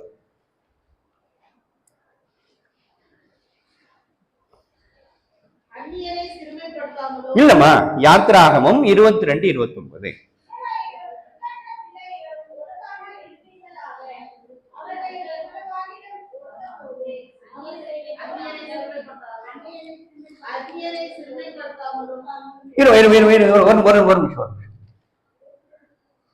ஏமா 22:29மா? பாத்தீங்களா? முதல் பழுக்கும் உன் பழத்தையும் வடியும் உன் ரசத்தையும் காணிக்கையாக செலுத்த தாமதிக்க வேண்டாம். உன் குமாரரில் முதற் பேரானவனை எனக்கு கொடுப்பாயாக. அல்லேலூயா. யாரை கொடுக்க சொல்றாரு? யாரை கொடுக்க சொல்றாரு? வெரி குட், ரைட்டா? ஐயா, உங்களுக்கு எத்தனை பசங்க? யார் யாரு? ஜான்சன் ஒண்ணு. Right, very good. யாரை கொடுக்க சொல்றாரு? பையனை கொடுக்க சொல்றாரு. Very good. புரியுதாமா? புரியுதா? இப்ப இப்படி யோசிச்சு பாருங்க. இப்ப இவரு டைரக்டா வந்துச்சு, பையன் பொண்ணு ஆயிடுச்சு. இப்ப 4 பொண்ணு 5வது பையன் வச்சுங்க, யாரை கொடுப்பீங்க? பையனை தான் கொடுக்கணும். அப்படித்தானே வசனம் சொல்லுது. Right, very good. இது மாதிரி செஞ்சிருக்கிறோமா? நம்ம செஞ்சிருக்கிறோமா? இது நம்முடைய அடிப்படையில் இருக்கா? நம்முடைய வழக்கத்துல இருக்கா? இல்ல. அதை தாங்க சொல்றாரு, நான் தேசத்தை அழிக்காதபடிக்கு அல்லது நான் குடும்பத்தை அழிக்காதபடிக்கு திறப்பில நிற்பது யார்? இந்த ஜான்சன் தான் நிக்கணும் அவங்க குடும்பத்துக்காக. தகப்பனாருடைய குடும்பத்துக்காக ஜான்சன் திறப்பில நிற்க வேண்டும். ஒரு வீடு இருக்கு, வீட்டுல திறப்பு என்பது ஓப்பனா இருக்கு. ஓப்பனா இருந்தா யார் வேணா உள்ள வரலாம், ரைட்டா? யார் வேணா உள்ள வரலாம். கதவு எதுக்கு வச்சிருக்கிறோம்? யாரும் உள்ள வராம இருக்கிறதுக்கு. தேவையான போது திறந்து, தேவையான மூடி, வேண்டாத போது மூடிக்கிறதுக்காக. அந்த இடத்துல நிக்க வேண்டியது யாரு? ஜான்சன், ரைட்டா? அப்ப இதை நான் செஞ்சிருக்கிறேன்னா, இது நமக்கு இங்க வார்த்தையாக சொல்லப்பட்டிருக்கிறது, நமக்கு சொல்லப்பட்டிருக்கிறது. நான் செய்யவே இல்லை. ஏன் செய்யல? யாருக்கும் தெரியாது. அப்போ எவ்வளவு பெரிய தவறை நாம் செய்து கொண்டிருக்கிறோம் என்பதை நான் புரிந்து கொள்ள வேண்டும். ஹல்லேலூயா, ஹல்லேலூயா. தயவு செய்து புரிந்து கொள்ளுங்கள் பிரியமானவர்கள். கடைசியாக இப்பொழுதே உங்களுடைய ஆக்ஷன்ல இறங்குங்க. நீங்க என்ன செய்யணும்ன்றத முடிவெடுங்க. முதல்ல ஓய்வு நாளை. நான் சொன்னது ஒரு குறிப்பு தான், முக்கியமான 3 ஓய்வு நாள் என்பது மிக முதன்மையானது. 2வது, திறப்பில நிற்பதற்கு உன்னுடைய குமாரனை நீர் நிறுத்த வேண்டும். இதுவரை செய்யவில்லை என்று சொன்னால் இப்பொழுதே ஆரம்பிச்சு விடுங்க. அவர்களுக்குரிய கனத்தை அவர்களுக்கு ஆண்டவர் அவர்களுக்கு கனத்தை கொடுக்கிறார். ஆனா நான் அதை செய்யாமல் விட்டதுனால என்ன நிலை என்றால், இன்றைக்கு விதவைகளுடைய எண்ணிக்கை பெருகிக் கொண்டிருக்கிறது. அதுதான் காரணம். கனவீனப்படுத்திக் கொண்டிருக்கிறோம். ஆண்டவரை நான் கனவீனப்படுத்திக் கொண்டிருக்கிறேன். ஆண்டவர் என்னை கனப்படுத்த விரும்புகிறார். ஆனால் நான் அவரை கனவீனப்படுத்துவதனாலே என்ன ஆகுது என்றால், விதவைகளுடைய எண்ணிக்கை பெருகுகிறது. அதான் வித்தியாசம், வேற ஒண்ணும் கிடையாது. ஒண்ணும் இல்லைங்க, இதுக்கு ஆதாரங்கள் ஏராளம் இருக்கிறது. ஜப்பான்ல ஒரு ஸ்டாட்டிஸ்டிக்ஸ் வெளியிட்டாங்க. என்ன ஸ்டாட்டிஸ்டிக் என்றா, 9 லட்சம், நல்ல கவனிங்க, 9 லட்சம் வீடுகள் பேய் வீடுகளாக இருக்கிறதா. இப்போ போன மாசம் வந்த அறிக்கை 9 லட்சம் வீடுகள். நீங்க ஒண்ணு வேண்டாம், இந்த நரசிங்கபுரத்துல எத்தனை வீடு இருப்போங்க? தோராயமா சொல்லுங்க, சும்மா ஒரு கணக்கு சொல்லுங்க. நரசிங்கபுரத்துல எத்தனை வீடு இருக்கும்? 600. சரி, 600 கணக்கு வச்சுங்க. இப்ப 600 என்பது ஒரு கணக்குன்னா, 9 லட்சம் வர்றதுக்கு எத்தனை கிராமத்தை நீங்க சேர்க்கணும்? எத்தனை டவுனை நீங்க சேர்க்க வேண்டியிருக்கும்? கணக்கு பண்ணி பார்த்துக்குங்க. எத்தனை ஊரை நீங்க சேர்த்தா 9 லட்சம் வீடுகள் வரும்? அத்தனை வீடுகள் பேய் வீடுகளாக மாறிவிட்டது. ஜப்பான்ல பல நாடுகள்ல ஆண்களுடைய எண்ணிக்கையை விட பெண்களுடைய எண்ணிக்கை அதிகமாக இருக்கிறது. இப்படியெல்லாம் வருது கணக்கு. அப்போ இதையெல்லாம் ஒத்து பார்க்கும் போது வசனம் நமக்கு தெளிவாக ஒன்றை உணர்த்துகிறது. அதனால்தான் இதுக்கு என்ன பெயர்? அடுத்தது வெரி குட், சத்திய வேதாகமம். இதுக்கு பேர் சத்தியம், இதுக்கு பேர் உண்மை. இது உண்மை, இது உண்மையை தான் பேசும். அப்போ நான் சொன்னதெல்லாம் புரியுதா? உண்மை இது. கடைசியா நம்முடைய பெயர் காரணங்கள்லயே ஒரு வித்தியாசம் இருக்கு. ஆண்டவர் பெயரை எப்படி வைக்கணும்னு சொல்லி இருக்கிறார் அப்படின்னா, காரண பெயர்களாக வைக்க வேண்டும் என்று சொல்கிறார். ஹல்லேலூயா, ஹல்லேலூயா. இயேசுக்கு இயேசுன்னு ஏன் பேர் வந்தது? மத்தேயு எழுதின சுவிசேஷம் 1:21. அவருக்கு இயேசு என்று பெயரிடுவாயாக. ஆ. ஏனெனில் அவர் தமது ஜனங்களின் பாவங்களை நீக்கி ஆ. அவர்களை ரட்சிப்பார் என்றார். ஆமா, பத்தியா, அதுக்கு ஒரு காரணம் இருக்கா? இயேசு என்ற பெயருக்கு என்ன இருக்கு? காரண பெயர் இருக்கு. அது வந்து காரண பெயர். என்ன காரணம்? ஏன்னா ஜனங்களின் பாவங்களை ரட்சிப்பார் என்று சொல்லி அவருக்கு இயேசுன்னு பெயரிட்டார்கள். அல்லேலூயா, அல்லேலூயா. 17:5 வாசிங்க. ஆதியாகமம் 17:5.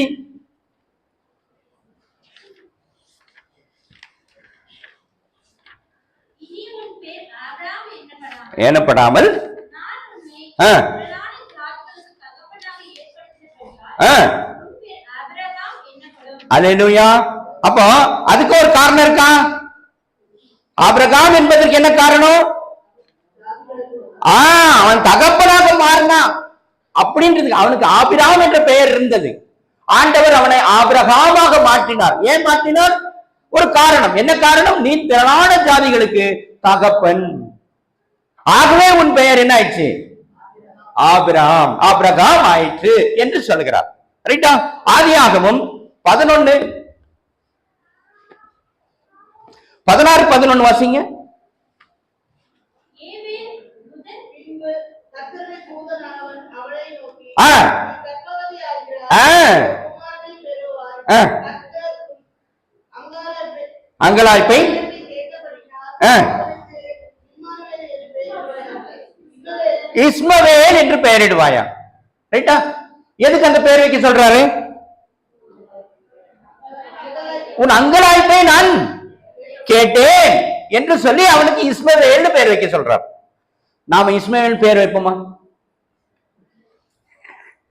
நாம் வைப்போமா? ஏன் வைக்க மாட்டோம்? பத்தியா, இப்ப பேரை வச்சே நாம என்ன பண்ணிட்டோம்? முஸ்லிம், இவர் வந்து முஸ்லிம், இவர் வந்து இந்து, நான் வந்து கிறிஸ்டியன். ரைட்டா? இது எவ்வளவு பெரிய தவறு! வேதத்துக்கு விரோதமான தவறு, ஆண்டவருக்கு விரோதமான செயல். நான் செய்து கொண்டிருக்கிறேன், ஆனா அதை நியாயப்படுத்தி கொண்டிருக்கிறேன். இது எப்படி நியாயம்? இது நியாயமா? இன்னும் ஒரு குறிப்பு சொல்றேன் கேளுங்க. இப்ப நம்ம சபையில இங்க 2 சபை இருக்கா? இங்க 2 சபை இருக்கு. நம்ம சபையில சேவியர், அந்தோனி, பேட்ரிக்கு இந்த பேர் இருக்குமா? ஏன்? அது அவங்களுக்குரியது. எவ்வளவு பெரிய கொடுமை செஞ்சிருக்கிறோம் தெரியுமா? இல்ல எவ்வளவு பெரிய கொடுமை செய்யறோம் தெரியுமா? இது கொடுமை இல்லையா? இது யோசிக்க வேண்டாமா? நீங்க யோசிச்சு பார்க்க மாட்டீங்களா? ஏன்டா இதை நான் செஞ்சுக்கிறேன்? இப்ப ஒரு அம்மா வர்றாங்க இங்க உள்ள, என் பேரு மாரியம்மான்றாங்க. நீங்க என்ன நினைப்பீங்க? அவங்க இந்து. மேரின்றாங்க கிறிஸ்டின், மிரியம்ன்றாங்க முஸ்லீம்ன்றோம். எப்படி பிரிச்சிட்டோம் பாத்தீங்களா? ஒண்ணும் வேண்டாம், சிம்பிள் பேரை கேட்டாலே நான் முடிவு பண்ணிடுவேன் இவங்க இன்னாரு. ஆனால் ஆண்டவர் அப்படி சொல்லல. ஆண்டவர் அப்படி சொல்லல. நீ எல்லா பெயரும் எப்படி வைக்க வேண்டும் என்றால் காரண பெயராக வைக்க வேண்டும் என்று சொல்லுகிறார். இப்ப இந்த காரண பெயருக்கு ஒரு உண்மையை பார்க்கலாம். காரண பெயர் ஏன் வைக்க சொன்னார்னு ஒரு காரணம் தெரியணுமா இல்லையா? வாசியுங்கள் லூக்கா 1:13.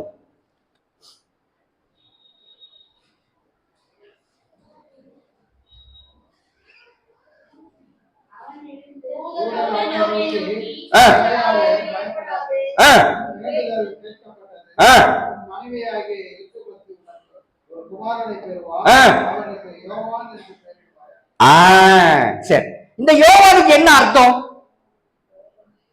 இந்த யோவானுக்கு என்ன அர்த்தம்? 14வது வசனத்தை வாசிங்க. 14வது வசனத்தை வாசிங்க.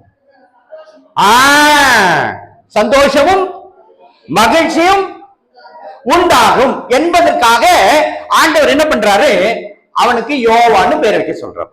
எந்த சந்தோஷத்தை அவனுக்கு பெயர் அழைக்க சொன்னாரு? எந்த சந்தோஷத்தை? எந்த சந்தோஷத்தை? யாருடைய பிறப்பின் சந்தோஷம்? யோவான் பிறப்பின் சந்தோஷம். ரைட்டா? வாசிங்க லூக்கா 2:10.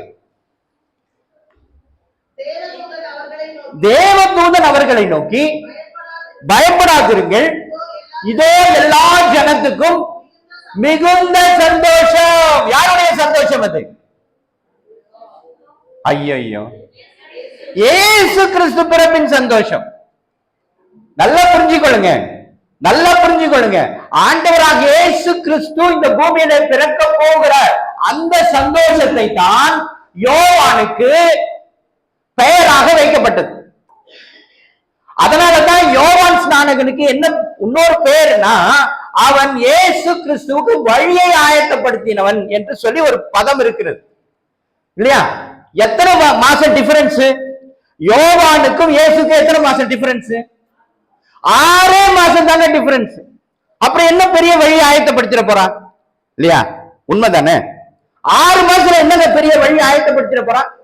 எப்படி வழி ஆயத்தப்படுத்தினான்னா, அவருடைய பிறப்பின் சந்தோஷத்தை இவனுக்கு சந்தோஷம் என்று பெயர் வைத்ததுனால, இப்ப ஒண்ணு வேண்டாம், இப்படி யோசிச்சு பாருங்க. அந்த குழந்தை ஓடுது, அவனை என்னன்னு கூப்பிடுவாங்க? யோவான், சந்தோஷம், சந்தோஷம்னு கூப்பிடுவாங்க. அப்ப எதை அவர்கள் நினைவு கூறுகிறார்கள் என்றால், இயேசு பிறக்க போகிறார், 6 மாசத்துக்கு அப்புறம் நடக்க போறதை முன்னாடி கூப்பிடுறாங்க. சந்தோஷம், டேய் சந்தோஷம், டேய் சந்தோஷம், டேய் சந்தோஷம் கூப்பிட்டு இருப்பாங்க. அதைதான் பரிசுத்த வேதாகமும் நமக்கு ஒரு உண்மையை சொல்லுகிறது. அவன் ஆண்டவருக்கு வழியை ஆயத்தப்படுத்தினான். ஹல்லேலூயா, ஹல்லேலூயா. பிரியமானவர்களே, தயவு செய்து இதை இப்படியாக பாருங்கள். இந்த அடிப்படையிலே நீங்கள் பார்க்க வேண்டும். இன்னொரு உண்மையை சொல்லட்டுமா? இப்ப நாமெல்லாம் டைரக்டா என்ன பண்ணுவோம்? ஆபிரகாம், யாக்கோபு, ஜாக்கப் அப்படின்னு பேர் வச்சுப்போம். இப்ப இண்டிபெண்டன்ட் சர்ச்ல எப்படி பேர் வைப்பாங்க தெரியுமா? முத்து ஆபிரகாம். அப்படின்னா என்னன்னு, அவங்க இண்டிபெண்டன்ட் சர்ச்சை சேர்ந்தவங்க, அப்படி ஒரு பிரிவு. இப்போ பேர்லயே வித்தியாசங்களை நமக்கு பண்ணிக்கிட்டு, ஆனால் ஆண்டவர் இந்த அடிப்படையில தான் உன்னுடைய வாழ்க்கை அமைய வேண்டும், இப்படிதான் நீ நடக்க வேண்டும் என்று சொல்லி ஆண்டவர் நமக்கு வலியுறுத்தி கொண்டிருக்கிறார். ஹல்லேலூயா, ஹல்லேலூயா. தயவு செய்து இந்த குறிப்புகளை மனதில் வைத்துக் கொள்ளுங்கள். இப்ப நான் இன்னைக்கு பேசினது 3 குறிப்புகளை மட்டும்தான் பேசியிருக்கிறோம். முதல் குறிப்பு, நாம் யார்? நாம் யார்? நாம் யார்? காயினுடைய வம்சம். இப்ப காயின் என்ன பண்ணிட்டான்? தூர போயிட்டான். ஆனா நான் என்ன பண்ணணும்? அவனுடைய வழி வந்தவன் நான் என்ன பண்ணணும்? ஆண்டவரை நோக்கி திரும்பணும். கெட்ட குமாரனை போல நான் திரும்பி வந்து, ஆண்டவரே நான் உங்கள்கிட்ட வந்துடுறேன், என்ன மன்னிச்சிருங்க, ஏதோ பண்ணிட்டேன், என்னை ஏற்றுக்கொள்ளுங்க. அவன் அப்படிதான் வரான். நான் உங்களுடைய வேலை, நான் உங்களுடைய குமாரனா வரல, நான் உங்களுடைய வேலைக்காரனாக திரும்பி வருவேன். ஆனா தகப்பன் என்ன சொல்றான்? இல்ல இல்லப்பா, நீ என் குமாரன் தான், நீ இல்ல, நீ செத்து போன, போய் பிழைச்சு வந்துட்ட, காணாம போன, கண்டுபிடிக்கப்பட்டுட்ட, நீ என் மகன் தான் என்று சொல்லி அவன் அந்த மகன் தகப்பன் அந்த மகனை ஏற்றுக்கொள்கிறான். அப்படியாக நான் ஏற்றுக்கொள்வதற்கு பாத்திரவானாக நான் நடந்து கொள்ள வேண்டும். என்னுடைய நிலை என்ன? நான் வீழ்ந்து கொண்டிருக்கிறேன். எப்படி வீழ்ந்து கொண்டிருக்கிறேன்? அழிவை நோக்கி போய் கொண்டிருக்கிறேன். விதவைகள் எண்ணிக்கை பெருகி கொண்டிருக்கிறது. இதுல இருந்து நான் மீட்க வேண்டுமானால் நான் என்ன செய்ய வேண்டும்? 3 குறிப்புகளை சொன்னேன். முதல்ல, ஓய்வு நாளை பரிசுத்தமாய் ஆசரிக்க நாம் நினைக்க வேண்டும். தயவு செய்து மனதில் வைத்துக் கொள்ளுங்கள். 2வது, பிறப்பிலே நிற்க உங்கள் சார்பாக நீங்கள் ஒருவனை நிறுத்திவிட வேண்டும். இதுவரை நான் செய்யவில்லை என்று சொன்னால் இன்றைக்கே ஆரம்பியுங்கள். அப்பொழுது அழிவு நிறுத்தப்படும். 3வது குறிப்பு, உன்னுடைய பெயர். ஆண்டவர் இதெல்லாம் நமக்கு ஆதாரமாக கொடுத்திருக்கிறார். அதெல்லாம் நான் பின்பற்றணும். ஆண்டவருடைய வார்த்தைக்கு நான் சரியாக கீழ்ப்படிய வேண்டும். இடதுபுறமோ வலதுபுறமோ வசனம் சொல்லுகிறது, நான் நடக்கும்போது என்னுடைய காதுகள் ஒரு செவி கேட்கும், நான் இடதோ வலதோ திரும்பாம நேர்வழி இதுவே என்று சொல்லி காதுகளில் தொனிக்க அந்த சத்தம் கேட்டுக்கொண்டே இருக்க வேண்டும். அந்த சத்தத்திற்கு நான் செவி கொடுத்து நடந்து கொண்டே இருக்க வேண்டும் என்பதுல நான் தீர்க்கமாக இருக்க வேண்டும் என்று நான் இன்றைக்கு முடிவு செய்ய வேண்டும். ஹல்லேலூயா, ஹல்லேலூயா. ஒரு நிமிஷம் எழும்பி நில்லுங்க, தலைகளை தாழ்த்துங்க, கண்களை மூண்டுங்க, ஆண்டவரை நோக்கி பாருங்க. ஆண்டவர் இன்றைக்கு உங்களோடு கூட நிறைய காரியங்களை பேசி இருக்கிறார். நான் இதுவரை எப்படி இருந்தேன் என்பது எனக்கு தெரியும். இனி நான் எப்படி இருக்க வேண்டும் என்று நான் முடிவு செய்ய வேண்டிய காலகட்டத்திற்குள் வந்திருக்கிறேன் என்பதை நான் இன்றைக்காகிலும் புரிந்து கொள்ள வேண்டும்.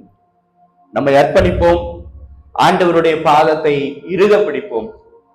கர்த்தர் தான் எனக்கு என்ற அந்த முழு நிச்சயத்தோடு நான் அவரை பிடிக்க வேண்டும். தேவனுடைய பாதத்துல நான் அமர்ந்திருக்க ஆசைப்பட வேண்டும். அவருடைய ஆசீர்வாதங்களை நான் நிறைவாய் பெற்றுக்கொள்ள நான் வாஞ்சிக்க வேண்டும். அவருடைய ரட்சிப்பு எனக்கு வேண்டும் என்று சொல்லி நான் வாஞ்சிக்க வேண்டும். அப்பொழுது கர்த்தரின் அருகில் வருவார், என்னை ஏற்றுக்கொள்வார், என்னை பன்மடங்கு பெருக செய்வார், ஆசீர்வதிப்பார், வளர்ச்சியை தருவார், முன்னேற்றங்களை தருவார். அன்பு கூறுவே இன்னும் அதிகமா ஆராதிப்பே இன்னும் ஆர்வமா. அன்பு கூறுவே இன்னும் அதிகமா ஆராதிப்பே இன்னும் ஆர்வமா. உம்மை முழு உள்ளத்தோடு ஆராதிப்பே முழு வெள்ளத்தோடு அன்பு கூறுவே. ஆராதனை ஆராதனை ஆராதனை ஆராதனை அல்லேலூயா. ஆராதனை ஆராதனை ஆராதனை ஆராதனை.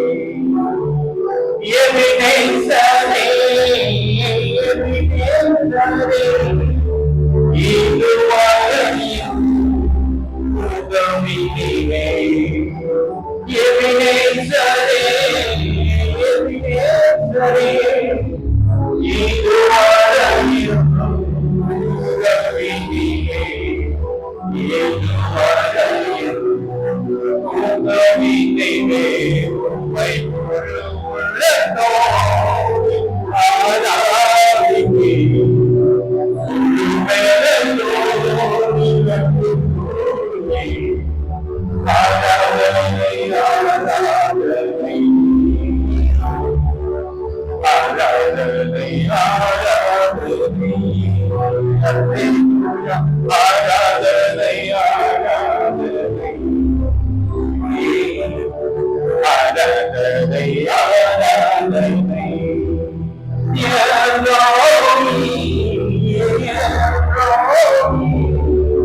என்னை கண்டீரே நன்றியையா.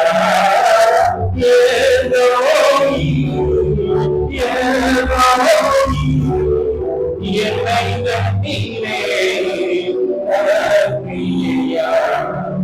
என்னை கண்டீரே நன்றியையா.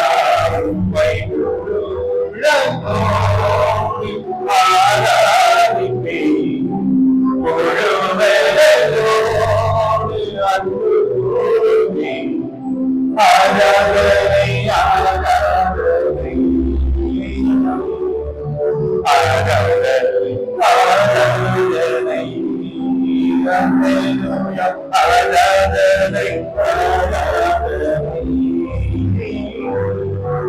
ஆராதனை ஆராதனை யெகோவா ரப்பா யெகோவா ரப்பா சுகம் தந்தீரே நம்பியையா.